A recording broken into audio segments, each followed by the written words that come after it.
بسم اللہ الرحمن الرحیم۔ السلام علیکم۔ نور الدین زنگی اور صلاح الدین ایوبی نے اپنی فوجوں کی تربیت ایسی کی ہے کہ آپ لڑکیوں سے اس فوج کا کردار خراب نہیں کر سکتے اور نہ ہی کر سکے ہیں۔ اس فوج کے لیے شراب پینا سنگین جرم ہے۔ اسلام میں ہر کسی کے لیے شراب حرام ہے۔ اس پابندی کا اثر یہ ہے کہ مسلمان فوجی ہو یا شہری، وہ اپنے ہوش ٹھکانے رکھتا ہے۔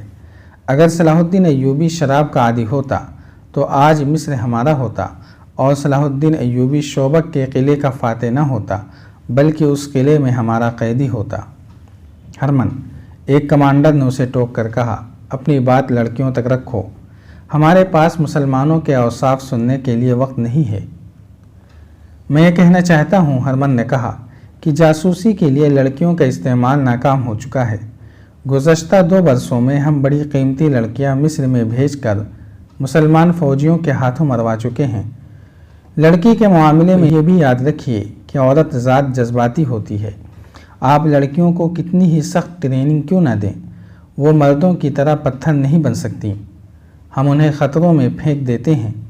خطرہ بہرحال خطرہ ہوتا ہے اور دل و دماغ پر اثر کرتا ہے۔ بعض اوقات حالات بہت ہی بگڑ جاتے ہیں۔ ان حالات میں مسلمان فوجی ہماری لڑکیوں کو تفریح کا ذریعہ بنانے کے بجائے انہیں پناہ میں لے لیتے ہیں اور ان کے جسموں کو اپنے اوپر حرام کر لیتے ہیں۔ لڑکیاں جذبات سے مغلوب ہو کے رہ جاتی ہیں۔ حال ہی میں ہماری ایک لڑکی کو صلاح الدین ایوبی کے کمانڈر نے ڈاکوؤں سے بچایا اور زخمی ہو گیا۔ لڑکی اسے شوبک میں لے آئی۔ ہم نے اسے مسلمانوں کے کیمپ میں پھینک دیا۔ لڑکی نے اسے ہماری فوج کے ایک افسر کی وردی پہنا کر قلعے سے نکال دیا، اسے گھوڑا بھی دیا۔ میں نے لڑکی کو پکڑ لیا۔ لڑکی نے زہر کھا کر خودکشی کر لی۔ اس نے سزا کے خوف سے خودکشی نہیں کی تھی۔ اس نے محسوس کر لیا تھا کہ وہ گنہگار ہے اور اپنے جسم کو دھوکے کے لیے استعمال کر رہی ہے۔ یہ احساس اتنا شدید تھا کہ اس نے زہر پی لیا۔ لڑکیوں کے خلاف میں ایک دلیل اور بھی دینا چاہتا ہوں۔ ہمارے پاس جو لڑکیاں ہیں ان میں زیادہ تعداد ان کی ہے جنہیں ہم نے بچپن میں مسلمانوں کے قافلوں سے یا ان کے گھروں سے اغوا کیا تھا۔ انہیں ہم نے اپنا مذہب دیا اور اپنی ٹریننگ دی۔ وہ جوان ہوئیں، اپنا بچپن اور اپنی اصلیت بھول گئیں۔ صلیبیوں کا شاہ آگسٹس انتہا درجے کا شیطان فطرت حکمران تھا جو اسلام کی دشمنی کو عبادت سمجھتا تھا۔ اس نے کہا، ہرمن، تمہاری نگاہ محدود ہے، تم صرف صلاح الدین ایوبی اور نور الدین زنگی کو دیکھ رہے ہو۔ ہم اسلام کو دیکھ رہے ہیں۔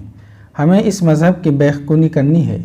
اس کے لیے کردار کشی اور نظریات میں شکوک پیدا کرنا لازمی ہے۔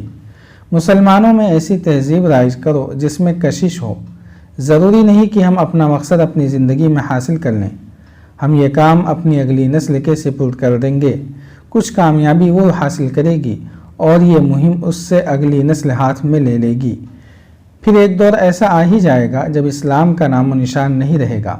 اگر اسلام زندہ رہا بھی تو یہ مذہب کسی اور صلاح الدین ایوبی اور نور الدین زنگی کو جنم نہیں دے گا۔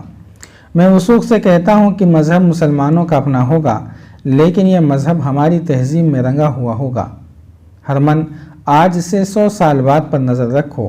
فتح اور شکست عارضی واقعات ہیں۔ ہم شوبک پر دوبارہ قبضہ کر لیں گے۔ تم مصر میں سازشوں کو مضبوط کرو، فاطمیوں اور سوڈانی حبشیوں کو مدد دو، حشیشین کو استعمال کرو۔ کانفرنس کے کمرے میں ایک صلیبی افسر داخل ہوا، گرد سے اٹا ہوا اور تھکا ہوا تھا۔ وہ اس فوج کے کمانڈروں میں سے تھا جو ریگستان میں چلی گئی تھی اور آہستہ آہستہ کرک کی طرف پسپا ہو رہی تھی۔ وہ بہت پریشان تھا۔ اس نے کہا، فوج کی حالت اچھی نہیں۔ میں یہ تجویز لے کر آیا ہوں کہ کرک کی تمام تر فوج کے ساتھ کافی کمک ملا کر شوبک پر حملہ کر دیا جائے اور مسلمانوں کو مجبور کیا جائے کہ وہ آمنے سامنے کی جنگ لڑیں۔ اس وقت جنگ کی کیفیت یہ ہے کہ ہمارے دستے مرکزی کمان کے حکم کے مطابق کرک کی طرف پیچھے ہٹ رہے ہیں۔ مسلمانوں کے شب خون مارنے والے دستے تھوڑی سی نفری سے رات کو عقبی حصے پر شب خون مارتے اور غائب ہو جاتے ہیں۔ دن کے وقت ان کے تیر انداز چند ایک تیر برسا کر نقصان کرتے اور غائب ہو جاتے ہیں۔ وہ نشانہ گھوڑے یا اونٹ کو بناتے ہیں۔ جس جانور کو تیر لگتا ہے وہ بھگدڑ مچا دیتا ہے۔ اسے دیکھ کر دوسرے گھوڑے اور اونٹ بھی ڈرتے اور بے قابو ہو جاتے ہیں۔ ہم نے رک کر ادھر ادھر کے رستے اکٹھے کیے اور جوابی حملہ کرنے کی کوشش کی، لیکن مسلمان آمنے سامنے نہیں آتے۔ ہمارے کچھ دستوں کو انہوں نے صرف اس لیے مارا ہے کہ مسلمان انہیں اپنی مرضی کے میدان میں جا کر لڑاتے ہیں۔ سپاہیوں میں لڑنے کا جذبہ مان پڑ گیا ہے۔ جذبے کو بیدار کرنے کے لیے ضروری ہے کہ ایک شدید جوابی حملہ کیا جائے۔ اس مسئلے پر بحث شروع ہو گئی۔ صلیبیوں کے لیے مشکل یہ پیدا ہو گئی تھی کہ ان کی فوج کا بڑا حصہ، جسے بہترین لڑاکا سمجھا جاتا تھا، کرک سے دور ریگزار میں بکھر گیا تھا۔ سلطان ایوبی کی چال کامیاب تھی۔ اس کے کماندار اور دستوں کے عہدیدار اس کی چال کو خوش اسلوبی سے عملی رنگ دے رہے تھے۔ وہ پانی پر قبضہ کر لیتے تھے، بلندیوں پر پہنچ جاتے تھے، ٹیلوں کے علاقوں میں گھات لگاتے تھے، اور دن کے وقت اگر ہوا تیز ہو تو ہوا کے رخ سے حملہ کرتے تھے۔ اس سے یہ فائدہ ہوتا تھا کہ ہوا اور گھوڑوں کی اڑائی ہوئی ریت صلیبیوں کی آنکھوں میں پڑتی اور انہیں اندھا کرتی تھی۔ سلطان ایوبی کے پاس اتنی نفری نہیں تھی کہ وہ شوبک کو بچا سکتا۔ اس نے جنگی فہم و فراست سے کام لیا اور صلیبیوں پر اپنا رعب قائم کر دیا تھا۔ شوبک کے شمال مشرق میں صلیبیوں کی خاصی نفری بیکار بیٹھی تھی۔ اسے اس لیے واپس نہیں بلایا جا رہا تھا کہ نور الدین زنگی سلطان ایوبی کو کمک بھیج دے گا۔ صلیبی حکمران اور کمانڈر کرک کے قلعے میں بیٹھے ہوئے پیچ و تاب کھا رہے تھے۔ شوبک میں ایوبی کو یہ مسئلہ پریشان کر رہا تھا کہ صلیبیوں نے حملہ کر دیا تو وہ کس طرح روکے گا۔ اس نے عیسائیوں کے بھیس میں اپنے جاسوس کرک بھجوا دیے تھے تاکہ صلیبیوں کے عزائم اور منصوبوں سے آگاہ کرتے رہیں۔ اس نے ایسا انتظام کر رکھا تھا کہ اسے محاذ کی خبریں تیزی سے مل رہی تھیں۔ اس نے شوبک سے اور گرد نواح کے علاقے سے فوج کے لیے بھرتی شروع کر دی اور حکم دیا کہ قلعے میں فوری طور پر ان کی ٹریننگ شروع کر دی جائے۔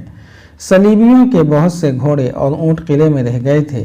باہر کے دستوں کو اس نے حکم بھیج دیا تھا کہ دشمن کے جانوروں کو مارنے کے بجائے انہیں پکڑیں اور قلعے میں بھیجتے رہیں۔ نئی بھرتی کی ٹریننگ کے سلسلے میں اس نے یہ حکم جاری کیا کہ انہیں شب خون مارنے کی اور متحرک جنگ لڑنے کی ٹریننگ دی جائے۔ کرک میں جو کانفرنس ہو رہی تھی اس میں ہرمن کی اس تجویز کو رد کر دیا گیا تھا کہ جاسوسی کے لیے لڑکیوں کو استعمال نہ کیا جائے۔ البتہ عالم جاسوس کو چھوڑ دیا گیا اور اسے یہ حکم دیا گیا کہ وہ مسلمانوں پر نظریاتی حملہ کرنے کے لیے آدمی تیار کرے۔ اس کے بعد یہ پوچھا گیا کہ شوبک میں کتنی جاسوس لڑکیاں اور مرد رہ گئے ہیں اور لڑکیوں کو وہاں سے کیسے نکالا جا سکتا ہے۔ ہرمن نے انہیں بتایا کہ چند ایک لڑکیاں مسلمانوں کی قید میں ہیں، کچھ نکل آئی ہیں اور کچھ لاپتہ ہیں۔ مرد جاسوسوں کے متعلق اس نے بتایا کہ چند ایک قید ہو گئے ہیں اور بہت سے وہی ہیں۔ انہیں اطلاع بھیج دی گئی ہے کہ وہی رہیں اور اب مسلمان بن کر اپنا کام کریں۔ ایک صلیبی حکمران نے کہا کہ جو لڑکیاں وہاں قید میں ہیں انہیں نکالنا شاید آسان نہ ہو، لیکن ہو سکتا ہے کہ کچھ لڑکیاں وہاں عیسائیوں کے گھروں میں روپوش ہو گئی ہوں، انہیں وہاں سے نکالنا لازمی ہے۔ تھوڑی دیر کے بحث مباحثے کے بعد یہ طے ہوا کہ ایک ایسا گروہ تیار کیا جائے جو سلطان ایوبی کے شب خون مارنے والے آدمیوں کی طرح جان پر کھیلنا جانتا ہو۔ اس گروہ کا ہر آدمی ذہین اور پھرتیلا ہو، عربی یا مصری زبان بول سکتا ہو۔